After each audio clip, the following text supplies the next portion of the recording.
ایک بار ایک باپ اپنے بیٹے سے ملنے شہر جاتا ہے۔ وہاں اس کے بیٹے کے ساتھ ایک خوبصورت لڑکی بھی رہتی ہے۔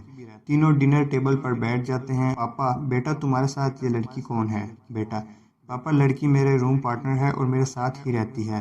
بیٹا: مجھے پتا ہے کہ آپ کیا سوچ رہے ہوں گے، ہم دونوں کے درمیان کوئی ایسا ریلیشن شپ نہیں ہے۔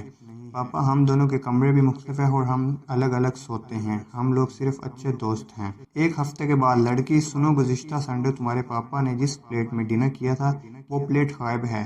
مجھے تو شک ہے کہ پلیٹ تمہارے پاپا نے ہی چوری کی ہوگی۔ لڑکا: شٹ اپ، اب یہ تم کیا کہہ رہی ہو؟ لڑکی: آپ ایک بار اپنے پاپا سے پوچھ تو لو، پوچھنے میں کیا حرج ہے؟ لڑکا: اوکے۔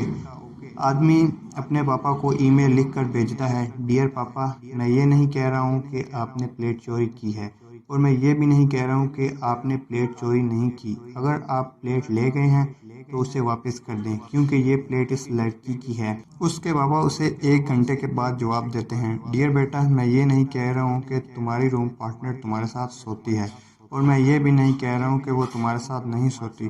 اگر اس پورے ہفتے میں وہ لڑکی ایک بار بھی اپنے کمرے میں اپنے بیڈ پر سو جاتی تو اسے تکیے کے نیچے پلیٹ مل جاتی جو میں نے چھپائی تھی۔ کبھی بھی اپنے آپ کو والد محترم سے زیادہ ہوشیار، عقل مند اور ان پڑھ مت سمجھو، کیونکہ والد چاہے جتنا مرضی ان پڑھ ہی کیوں نہ ہو، لیکن آپ سے زیادہ ہوشیار اور عقل مند ہوگا۔